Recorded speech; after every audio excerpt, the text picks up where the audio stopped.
Supreme court से लेकर पूरे इंडिया तक इलेक्शन कमीशन ऑफ इंडिया ने एक ऐसा मूव चला है जिसने पॉलिटिकल पार्टीज, लीगल एक्सपर्ट्स और आम वोटर्स सबको एक साथ चौंका दिया है। जहां एक तरफ मास डिलीशंस की बात हो रही है, वहीं दूसरी तरफ ईसीआई खुद अपनी कॉन्स्टिट्यूशनल लिमिट्स को डिफाइन करने कोर्ट पहुंच गए और ईसीआई का कहना है कि उनकी पावर्स ना सिर्फ वाइड है बल्कि ऑलमोस्ट लिमिटलेस है।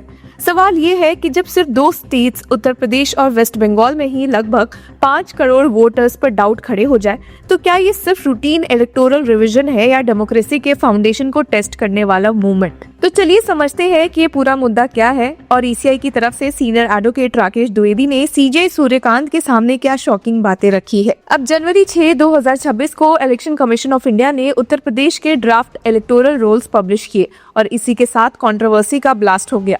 स्पेशल इंटेंसिव रिवीजन यानी एसआईआर के बाद यूपी में 2.89 करोड़ नेम्स डिलीट कर दिए गए।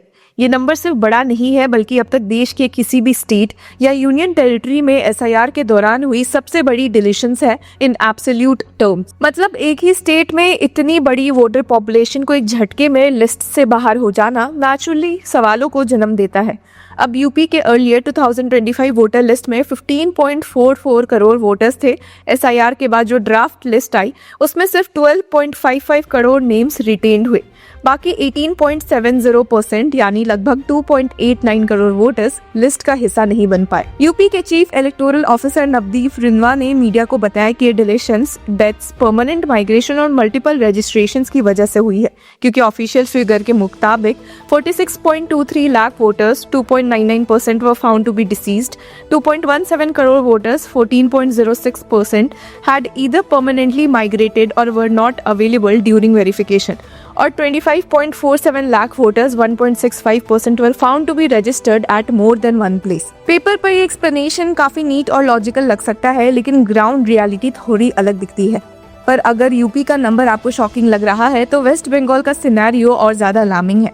वेस्ट बंगाल में पहले ही 32 लाख अनमैप्ड वोटर्स को हियरिंग के लिए बुलाया जा चुका है। अब ईसीआई ने डिसीजन लिया है कि अनदर 1 करोड़ वोटर्स को नोटिस इशू किए जाएंगे।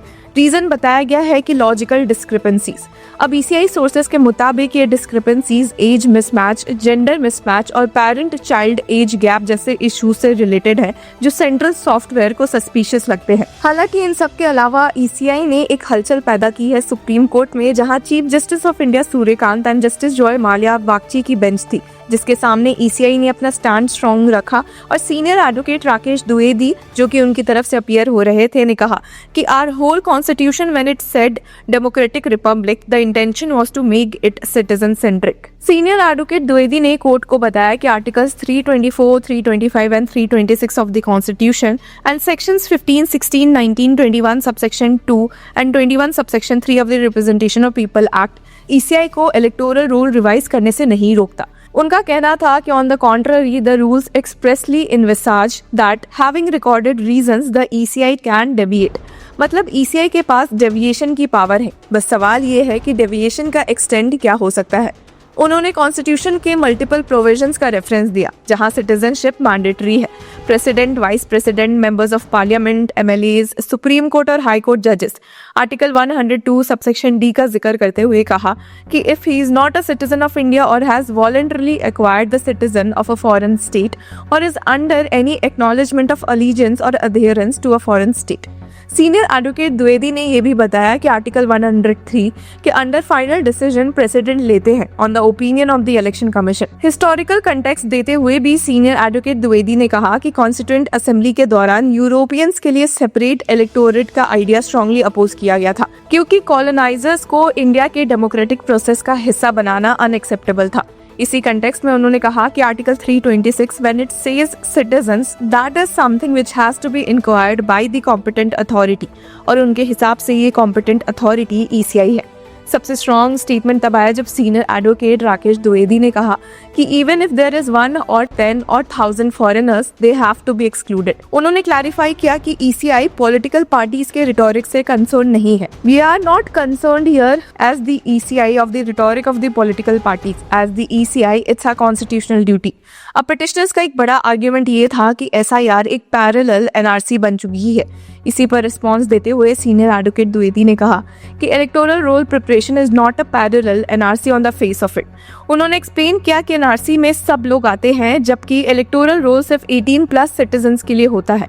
उन्होंने एग्जाम्पल दिया कि एक अनसाउंड माइंड वाला सिटीजन एनआरसी का पार्ट हो सकता है लेकिन वोटर लिस्ट का नहीं, जबकि वो सिटीजन ही रहता है। पर यहीं पर असली सवाल उठते हैं कि अगर कॉन्स्टिट्यूशन सिटीजन सेंट्रिक है तो क्या डेमोक्रेसी वोटर सेंट्रिक नहीं होनी चाहिए? अगर एक प्रोसेस इतना स्ट्रिक्ट हो जाए कि करोड़ ऑफ जेन्युइन सिटीजन्स को अपनी सिटीजनशिप और रेसिडेंस प्रूव करनी पड़े तो क्या ये रिप्रेजेंटेशन के आइडिया को वीकन नहीं करता? यूपी और वेस्ट बंगाल के नंबर्स ये दिखाते हैं कि इशू सिर्फ डेटा का नहीं है बल्कि ट्रस्ट का भी है, वोटर्स और इंस्टीट्यूशन के बीच। आखिर में ये पूरा मुद्दा सिर्फ वोटर लिस्ट का नहीं है, ये मुद्दा है state power versus individual rights का। ईसीआई कह रही है कि उसकी कॉन्स्टिट्यूशनल ड्यूटी सुप्रीम है, अपोजिशन कह रहा है कि बिना सेफगार्ड्स के ड्यूटी डेंजरस बन सकती है। सुप्रीम कोर्ट का फाइनल वर्डिक्ट जो भी हो, एक बात क्लियर है कि इंडिया की डेमोक्रेसी एक क्रिटिकल फेज से गुजर रही है जहां हर डिलीट हुआ नाम सिर्फ एक नंबर नहीं बल्कि एक सिटीजन की पॉलिटिकल आवाज हो गई है। अब यूपी में हुए मास डिलीशन सबसे ज्यादा शॉकिंग इसलिए भी लग रहे हैं क्योंकि मैक्सिमम डिलीशंस अर्बन सेंटर्स में हुए हैं। लखनऊ में 30% नेम्स डिलीटेड, गाजियाबाद में 28%, गौतम बुद्ध नगर 23.7%, प्रयागराज 24% और कानपुर 25%। शहरी एरियाज जहां लोग ज्यादा फ्रीक्वेंटली शिफ्ट करते हैं और रेंटल अकोमोडेशंस में रहते हैं वहां माइग्रेशन का आर्ग्यूमेंट समझ आता है, लेकिन इतनी बड़ी परसेंटेज में डिलीशंस होना सस्पेशन क्रिएट करता है। इसी बैकड्रॉप में कांग्रेस ने यूपी में मास मूवमेंट लॉन्च करने का अनाउंसमेंट कर दिया। कांग्रेस लीडर अनिल यादव ने कहा, the name of Gurdeep Singh Sapal, a permanent invitee of the Congress Working Committee, has been deleted from the draft voter list. This list is completely biased. उनके ये भी एलिगेशन है कि सिलेक्टिवली ओबीसीज और मार्जिनलाइज्ड कम्युनिटीज के नाम डिलीट किए गए हैं।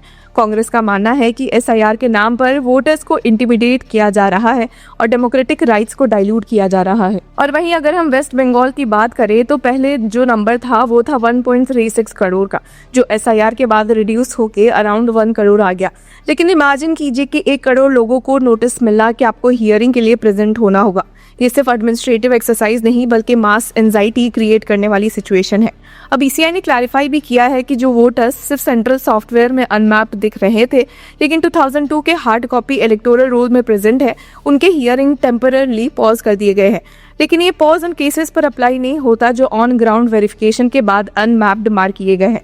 यहाँ क्लियरली सिस्टम और ग्राउंड लेवल रियलिटी के बीच का गैप वोटर्स को डायरेक्टली इम्पैक्ट कर रहा है। तो इस पूरे मुद्दे पर आपकी क्या राय है viewers? Let us know in the comment section. Until then keep following law चक्र।